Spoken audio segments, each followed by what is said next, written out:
जी अस्सलाम वालेकुम, क्या हाल है? सब लोग खैरियत से? इमरान खान साहब कल जेल के अमले से लड़ पड़े, बुशरा बीबी भी लड़ पड़ी। क्यों ये लड़ाई हुई थी, ये हम आपको पूरी तफसील के साथ आज के वीलॉग में बताएंगे।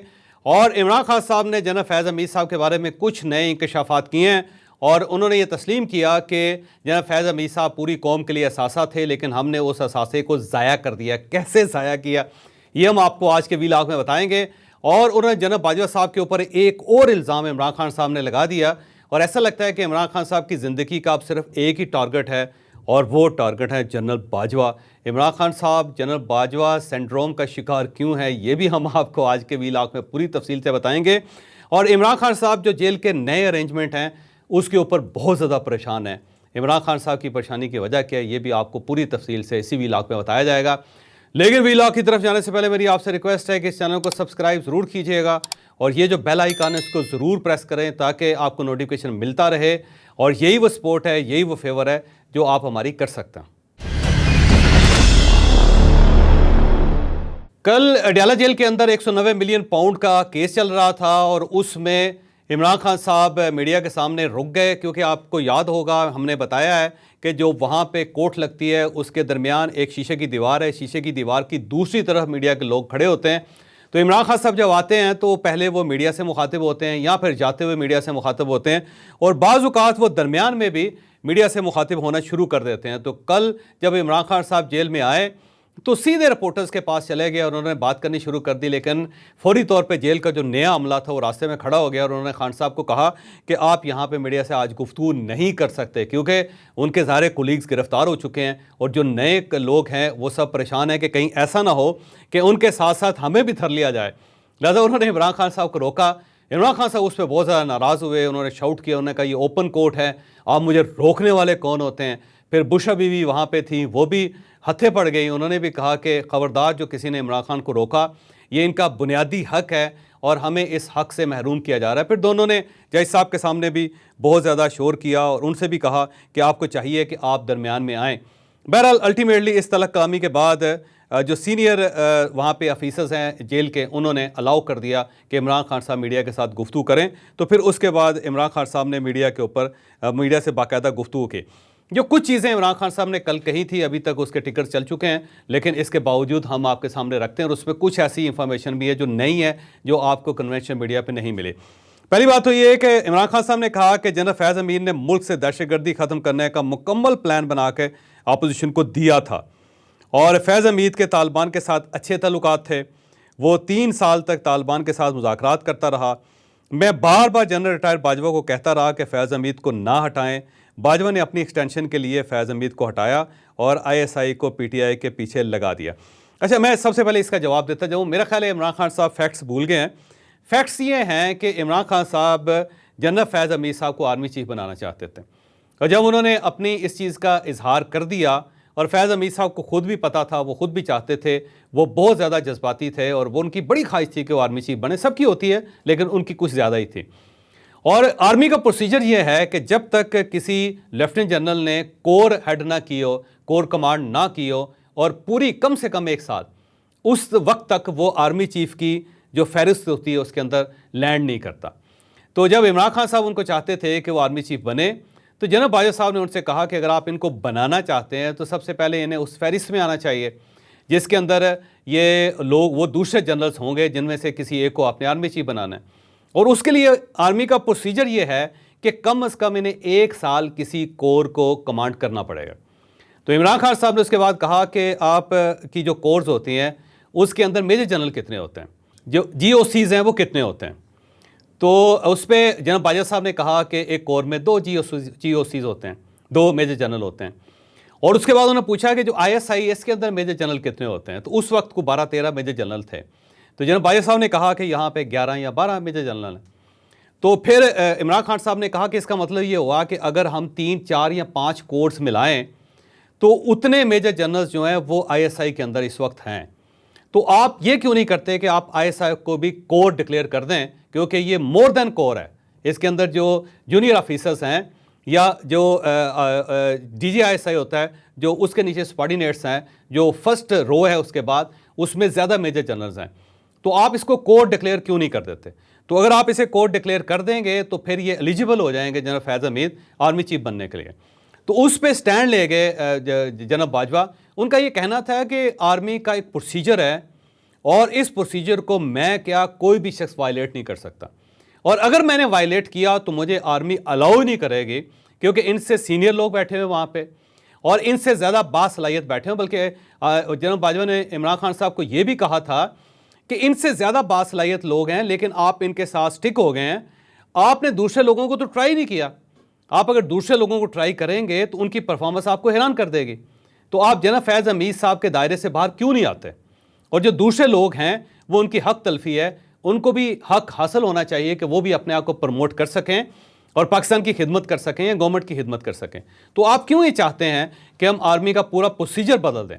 लेकिन इमरान खान साहब उसके ऊपर डट गए। उन्होंने कहा जी इसको आप तब्दील करें, जिस पे जनरल बाजवा साहब ने मुस्ताफ़ी होने का ऐलान कर दिया था। ये बड़ी दिलचस्प बात है।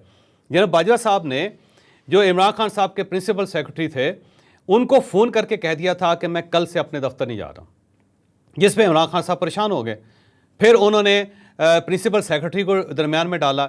जनरल फैज़ हमीद साहब सीनियर लोगों को लेके जनरल बाजवा साहब के घर गए। उन्होंने बड़ी मिन्नतें की कि आप अपना ये फैसला वापस ले लें, क्योंकि जनरल फैज़ हमीद को पता था कि अगर जनरल बाजवा साइड पे हो जाते हैं तो मैं फिर कभी भी आर्मी चीफ नहीं बन सकूँगा, फिर क्योंकि वो सारी फहरिस्त ही चेंज हो जाएगी। तो उन्होंने बड़ी मिन्नतें की, बल्कि जो जनरल बाजवा के सोसर थे उनको भी लेके आए उनके पास कि इनको कहें ये फैसला वापस लें। और उसके बाद इमरान खान साहब चल के जनरल बाजवा के घर आए, आर्मी चीफ हाउस, और वहाँ पर उन्होंने कन्वेंस किया। उन्होंने कहा जी हम इस इख्तलाफ को ख़त्म करते हैं और आप जनरल फैज़ हमीद को ले जाना चाहते हैं, ले जाएं, उनकी जगह नया आदमी पोस्ट करते हैं। ये उसकी बैकग्राउंड है। क्योंकि अगर उस वक्त इमरान खान साहब इनको नहीं हटाना चाहते थे और उसकी वजह ये थी, तो ठीक है, फिर वो सेक्रीफाइस करते गए, ठीक है इनको यहाँ रहने दें और ये आर्मी चीफ ना बने, फिर उस फहरिस्त में तो नहीं आना था उन्होंने। लेकिन जनरल फैज़ हमीद साहब आर्मी चीफ बनना चाहते थे और साथ साथ इमरान खान साहब भी उनको आर्मी चीफ बनाना चाहते थे, तो उसके लिए ज़रूरी था कि उनको कोर कमांडर बनाया जाता। तो ये उसकी बैकग्राउंड है। इमरान खान साहब अब ये कह रहे हैं क्योंकि उन्होंने दहशतगर्दों के मामलात में बहुत काम किया था, अफ़गान पॉलिसी उनकी बड़ी ज़बरदस्त थी।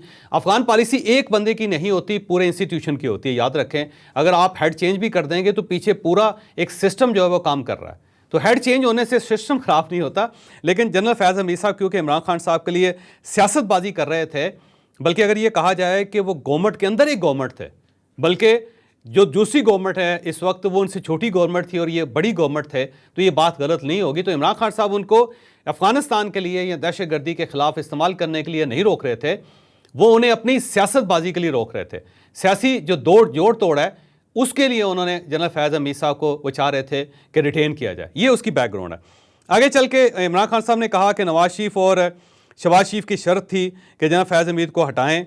फैज़ हमीद को हटाने पर मेरी जनरल बाजवा से सख्त तल्ख कलामी हुई थी। ये तल्ख कलामी वाली बात ठीक है, और इवन इतनी तल्ख कलामी हुई, और ये हुई थी प्राइम मिनिस्टर हाउस के हेलीपैड के ऊपर, और जनरल बाजवा साहब वहीं पे हेलीकॉप्टर में बैठ के वापस चले गए। इतनी तल्ख कलामी हुई थी, ये बात दुरुस्त है और इमरान खान साहब ये ठीक कह रहे हैं। तो मेरी उनसे तल्ख कलामी हुई, और इसके बाद उन्होंने बताया कि जनरल फैज़ हमीद को इसलिए मैं नहीं हटाना चाहता था क्योंकि वो तालिबान और अफ़गान गवर्नमेंट के साथ इंगेज थे। वो पाकिस्तान में दहशतगर्दी ख़त्म करने का सुनहरी मौका था। तो इमरान खान साहब जो है ना, मेरा ख्याल है ओवर डू कर रहे हैं, क्योंकि सिर्फ जनरल फैज़ हमीद साहब का कमाल नहीं था, ये सब का कमाल था। इसके अंदर सिविलियन भी शामिल थे, इसके अंदर पूरी आर्मी शामिल थे, इसके अंदर पूरी एसआई शामिल थी। अगर हम ये कहें कि सिर्फ एक आदमी सब कुछ कर रहा था तो ये मेरा ख्याल है पूरी इंस्टीट्यूशन के साथ ज़्यादती है। इमरान खान साहब के जो पेट का दर्द था वो बेसिकली यही था कि वो ये चाहते थे कि जनरल फैज़ हमीद यहाँ रहें ताकि गवर्नमेंट इनकी बची रहे, क्योंकि उन्हें अंदाज़ा था कि जनरल फैज़ हमीद साहब चले जाएंगे तो इनकी गवर्नमेंट गिर जाएगी, क्योंकि वो मेन पिलर था गवर्नमेंट के नीचे। आगे उन्होंने कहा, अभी इमरान खान साहब कह रहे हैं, कोट कर रहे हैं ख्वाजा आसिफ को, उन्होंने कहा कि ख्वाजा आसिफ ने कहा है कि जनरल रिटायर बाजवा एक्सटेंशन चाहते थे, ये मेरे मौक़िफ़ की तईद है। जनरल बाजवा ने अपनी एक्सटेंशन के लिए मेरी हुकूमत गिराई। अगर फ़र्ज़ कर लें कि ये बात दुरुस्त है तो इमरान खान साहब खुद जनरल बाजवा को एक्सटेंशन की ऑफ़र क्यों करते रहे थे? उन्होंने परवेज़ खटक साहब को भेजा था और वहाँ पे परवेज़ खटक साहब ने ताहयात एक्सटेंशन की ऑफ़र की थी जनरल बाजवा साहब को। असद उमर साहब को भेजा था, असद उमर साहब ने रिकॉर्ड पे इस चीज़ को तस्लीम किया, और उसके बाद फिर शाह महमूद कुरैशी साहब उसके अंदर शामिल हैं। बहुत सारे लोग शामिल हैं जो इमरान खान साहब के बिहाफ पे ऑफ़र कर रहे थे जनरल बाजवा को एक्सटेंशन की। तो अगर एक्सटेंशन इशू था तो फिर इमरान खान साहब खुद दे रहे थे उनको, बल्कि इमरान खान साहब ने कामरान खान साहब के शो में ये कहा था कि आप 6-7 महीने एक्सटेंशन ले लें और अपनी मर्ज़ी से यहाँ पे इलेक्शन करवा के जाएं। तो वो ऑफर इमरान खान साहब क्यों कर रहे थे? अगर ये सिर्फ इशू मियां शहबाज शरीफ और मियां नवाज शरीफ का था तो ये बड़ी दिलचस्प डिबेट है कि फिर आप खुद क्यों ऑफर कर रहे थे, क्योंकि आपको तो पता था कि जो कुछ किया जनरल बाजवा ने अपने एक्सटेंशन के लिए किया। और फिर अगर ये सेटलमेंट थी तो जनरल बाजवा को एक्सटेंशन क्यों नहीं मिली, ये भी एक सवाल है, क्योंकि सदर आरफ अलवी साहब भी ऑफर कर रहे थे और आखिरी वक्त तक वो जनरल बाजवा साहब के साथ इंगेज थे और उनको ऑफर कर रहे थे।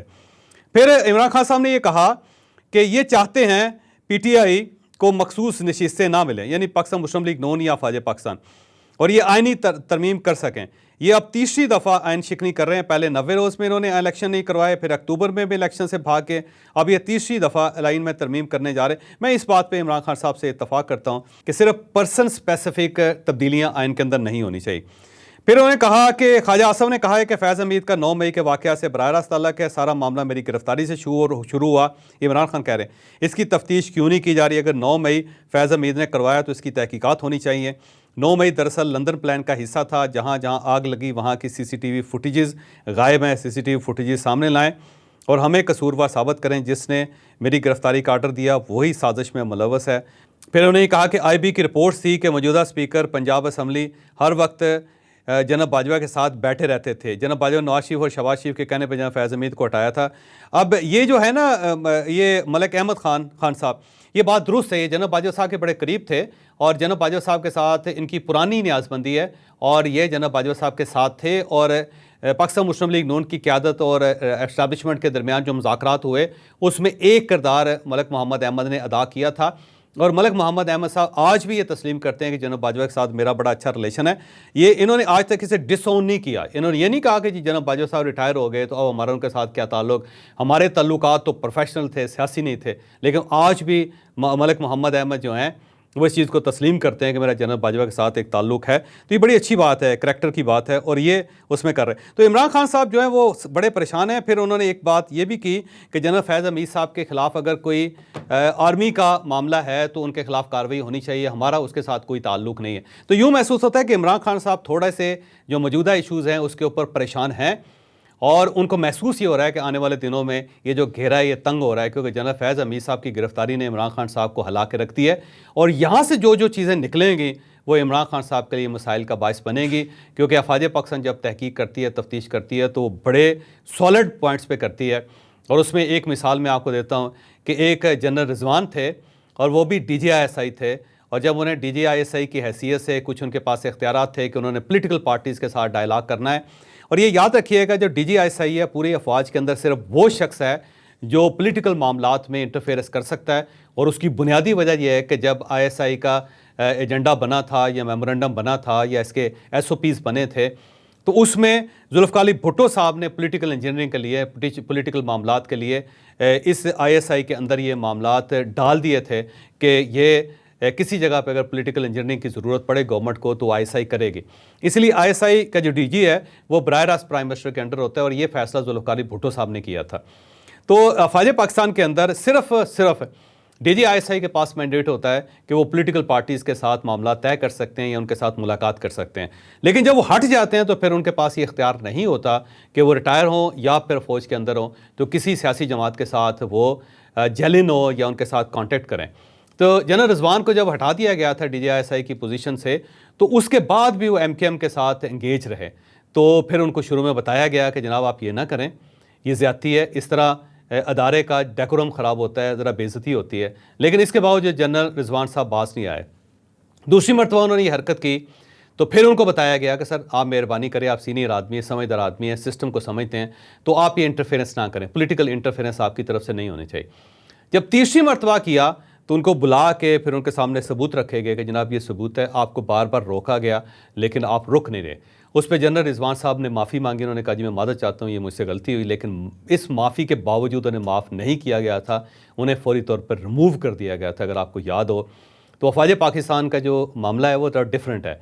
पहले रोका जाता है, रुक जाए तो ठीक है, नहीं रुका जाता तो फिर तादीबी कार्रवाई की जाती है। और जनरल फैज़ हमीद साहब के साथ भी यही हुआ है। बार बार उनको बताया गया है कि जनाब आप रुक जाएं, लेकिन जब वो रुके नहीं हैं तो फिर फंस गए। अब वो फंसे हुए हैं।